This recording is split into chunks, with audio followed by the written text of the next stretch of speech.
You're gasping for air within the first mile. Your lungs are burning. You feel like you can't catch your breath no matter how hard you try.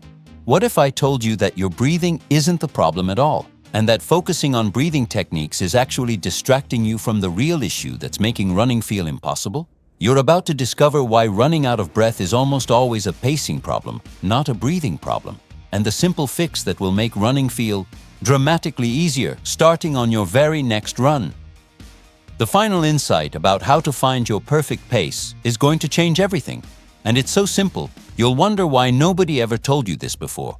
But before we reveal why you're running out of breath and exactly how to fix it immediately, I need you to do something right now. Smash that subscribe button and hit the like button, because what you're about to learn is the single most important piece of information for beginner and intermediate runners who struggle with breathing. Drop a comment below and tell me honestly, how far into your runs do you start gasping for air? Half a mile? 1 mile? I want to know, because this is the symptom we're about to cure.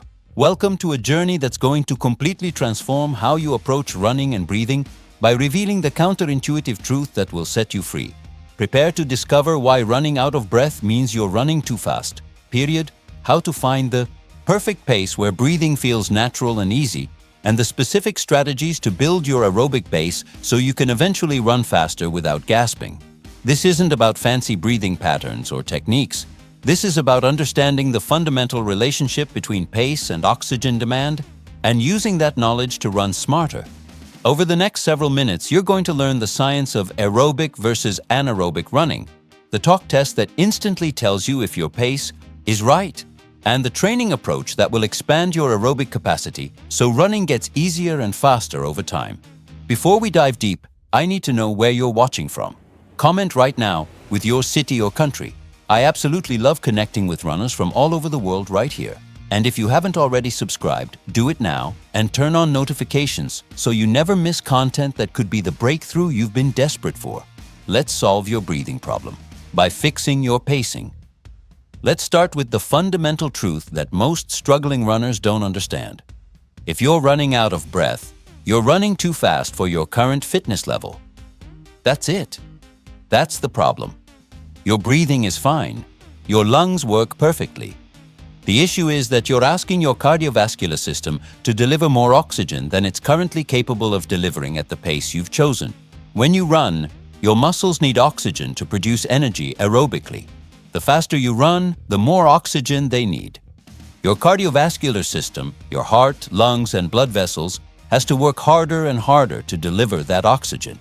At easy paces, your system can easily meet the demand. You breathe comfortably. You could hold a conversation. At moderate paces, your system is working harder but still keeping up. Your breathing is deeper and faster but controlled. But when you cross a certain threshold, when you run too fast for your current fitness, your muscles need more oxygen than your cardiovascular system can deliver. You've exceeded your aerobic capacity. This is when you start gasping for air.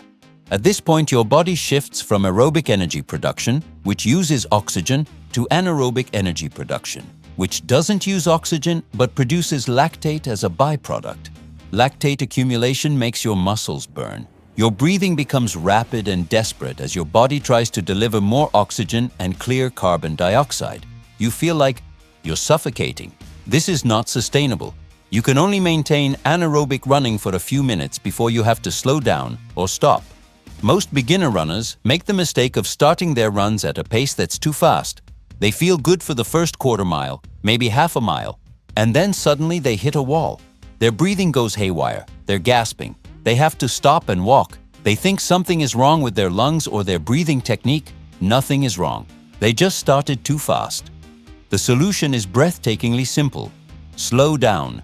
Run at a pace where you can breathe comfortably and hold a conversation. This is called conversational pace, and it's the foundation of all good running training. Here's how you find your conversational pace. It's called the talk test, and it's the most reliable way to ensure you're running aerobically. As you run, you should be able to speak in complete sentences without gasping for air. Not just grunt out a few words, complete sentences. If someone were running next to you, you could have a conversation with them.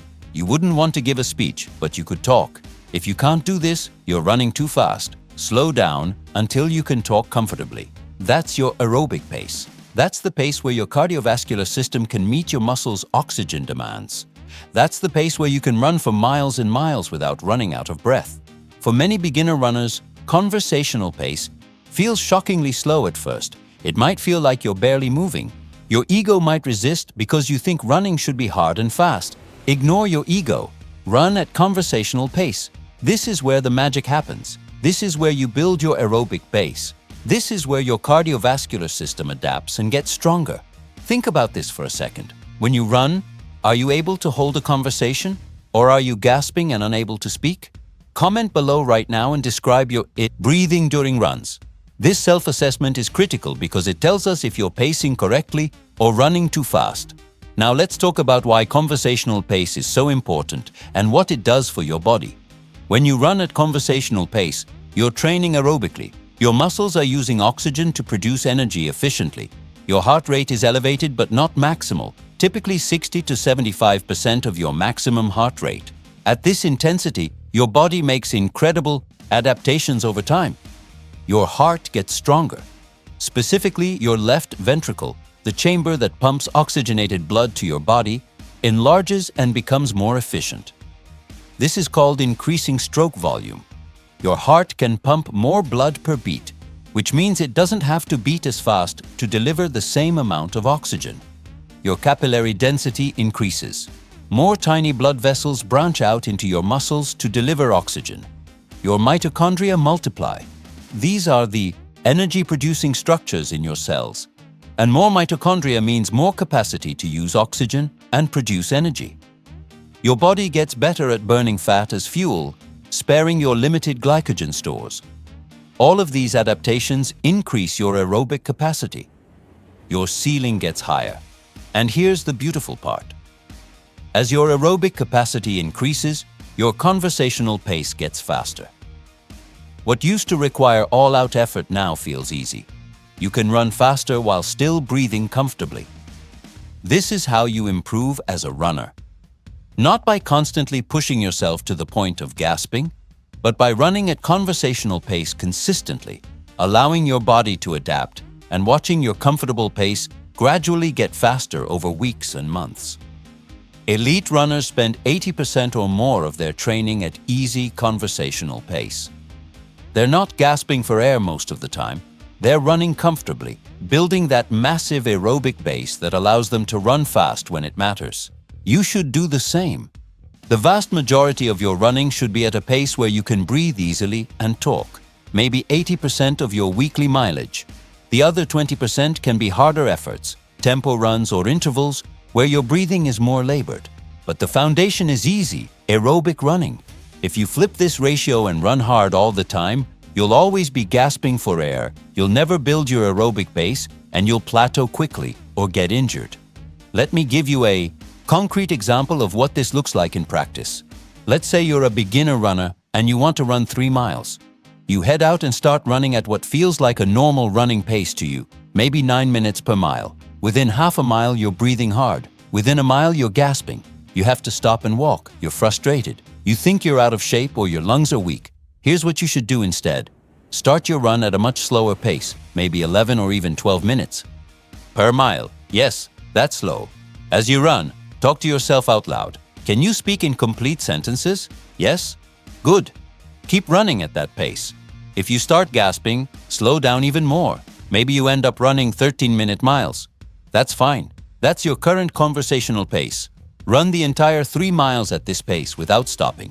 Congratulations! You just completed an aerobic run that will build your fitness. Do this 3 to 4 times per week. After 4 weeks, you'll notice that your conversational pace has gotten faster. You can now run 11:30 miles while still talking comfortably. After 8 weeks, maybe you're at 11-minute miles conversationally. After 12 weeks, maybe 10:30 miles. You're getting faster, but running still feels comfortable. That's progress. That's building aerobic capacity the right way. What are you thinking right now? Does this make sense? Are you realizing that you've been running too fast this whole time? Drop a comment and let me know if this is a revelation for you. I want to hear if this concept is clicking because it's literally life-changing for so many runners who've been struggling unnecessarily. Now let's address some common objections and questions. Objection 1. But if I run this slow, I'm barely running. It feels like jogging. That's fine. Jogging is running. There's no magic speed threshold where jogging becomes running. If both feet are off the ground at some point in your stride, you're running. Slow running counts. Slow running builds fitness. Embrace it. Objection 2. I feel embarrassed running this slow. Other people will judge me. First, most people aren't paying attention to you at all. They're focused on their own stuff. Second, the people who are serious runners will respect that you're running at an appropriate pace for your fitness level. That's smart training. Third, your ego is not more important than your health and progress. Run at the pace that's right for you, not the pace that looks impressive to strangers. Objection 3. I don't have time for slow running. I want to get faster now. Here's the truth. The fastest way to get faster is to build your aerobic base with slow running. If you keep running too fast and gasping for air, you'll plateau, get frustrated, or get injured. You won't get faster. Slow running now leads to fast running later. It's counterintuitive, but it's true. Be patient. Trust the process. Question 1. Do I ever run fast? Or is it all slow running forever? Great. Question. Once you've built a solid aerobic base, which takes about 8 to 12 weeks of consistent easy running, you can start adding faster workouts. Tempo runs where you run at a comfortably hard pace for 20 to 30 minutes. Interval workouts where you run hard for short periods with recovery in between. These faster workouts will make you faster, but they should represent only about 20% of your total weekly mileage. The other 80% stays easy and conversational. Question 2. How do I know if I'm building my aerobic base? You'll know because your conversational pace will get faster over time. Track your runs with a GPS watch or app. If you could only run 12-minute miles conversationally in week 1, but you can run 11-minute miles conversationally in week 8 at the same perceived effort, you've improved. Your aerobic base is expanding. Question 3. What if I'm training for a race and I want to run faster than conversational pace on race day? Absolutely. Race day is when you push beyond conversational pace. But in training, the majority of your runs should still be easy. You do a few harder workouts to prepare your body for race pace, but most of your training is aerobic base building. Here's a training week structure that balances aerobic base building with some faster work. Monday, rest or easy 3 miles conversational. Tuesday, easy 4 miles conversational. Wednesday, tempo run, 2 miles easy warm-up, 3 miles at comfortably hard pace where breathing is labored, but controlled, 1 mile easy cool down. Thursday, easy 3 miles conversational. Friday, rest. Saturday, long run, 6 to 8 miles at conversational pace. Sunday, rest or easy 3 miles conversational. Notice that most of the mileage is easy and conversational. Only the tempo run on Wednesday pushes beyond conversational pace. This structure builds aerobic base while also developing your ability to sustain harder efforts. Over time, your fitness improves, your breathing becomes more efficient, and running feels easier at all paces. Now let's talk about breathing patterns, because I know some of you are wondering if there's a right way to breathe while running. The truth is, your body is very good at figuring out how to breathe. You don't need to consciously control your breathing pattern most of the time. However, there is one breathing technique that can be helpful, especially during harder efforts. It's called rhythmic breathing. You match your breath to your foot strike pattern. For example, inhale for 3 foot strikes, exhale for 2. Left, right, left, inhale, right, left, exhale. Or inhale for 2, exhale for 2 during harder running. This rhythmic breathing can help you stay calm and controlled during runs. It also ensures you're not always exhaling on the same foot strike, which can create muscular imbalances over time. But here's the key. Rhythmic breathing is a tool you can use, not a requirement. If you're running at the right pace, conversational pace, your breathing will naturally find a comfortable rhythm. You don't have to force anything. If you're running too fast and gasping, no breathing pattern will save you. You need to slow down. Some runners ask about nasal breathing versus mouth breathing. Should you breathe through your nose or your mouth while running? The answer is, use whatever allows you to get enough oxygen. At easy paces, nasal breathing might feel fine. Your nose filters and humidifies the air, which is nice. But as your effort increases, you need more oxygen than your nose alone can provide. Open your mouth. Breathe through your nose and mouth simultaneously. Your body needs air, and it doesn't care how it gets in. Don't restrict yourself to nasal-only breathing if it's making you feel oxygen-deprived. The goal is to run at a pace where breathing, regardless of the method, feels natural and sustainable. If you're gasping, slow down. That fixes the problem better than any breathing technique. Let me share one final, powerful concept that ties everything together. Running should feel good most of the time. If every run is a sufferfest where you're gasping for air and feeling miserable, you're doing it wrong. Running at conversational pace feels good. You're moving, you're getting fitter, but you're not destroying yourself. This is sustainable. This is enjoyable. This is how you build a lifelong running habit. When running feels good, you want to do it more. When it feels terrible, you dread it and eventually quit. So many people quit running because they're running too fast, and it feels awful. They think running is supposed to be brutal suffering. It's not. Running at the right pace is actually pleasant. It's meditative. It's energizing. It's fun. Give yourself permission to run at a pace that feels good. Slow down. Breathe easy. Enjoy the process. The fitness will come. The speed will come. But it starts with running at a pace where you can breathe comfortably. Now think about this carefully. How has running been feeling for you? Is it a constant battle with your breathing? Or have you found a pace where it feels sustainable? Comment below and share your experience. Are you willing to try slowing down significantly on your next run to see if breathing becomes easier? Make that commitment publicly right now. Tell me you're going to try conversational pace running this week. Accountability helps you follow through. Here's your action plan to fix your breathing problem by fixing your pacing. Step 1. On your next run, start slower than you think you need to. Way slower. Step 2. As you run, talk out loud. Speak complete sentences. Recite the alphabet. Sing a song. If you can do this comfortably, your pace is right. If you can't, slow down more. Step 3. Run at this conversational pace for your entire run. Don't speed up. Don't worry about your time or distance. Just focus on keeping your breathing comfortable. Step 4. Repeat this 3 to 4 times per week for 4 weeks. Track your pace. You'll notice it gradually getting faster while still feeling easy. Step 5. After building your aerobic base for 8 to 12 weeks, you can add one faster workout per week, but keep 80% of your mileage at conversational pace. This is the formula. This is how you go from gasping for air to running comfortably. It works. You just have to trust it and be patient. Before we wrap up, I want to emphasize one more time that if you're running out of breath, it's not your lungs, it's not your breathing technique, it's not some physical limitation, it's your pace. You're running too fast for your current fitness level.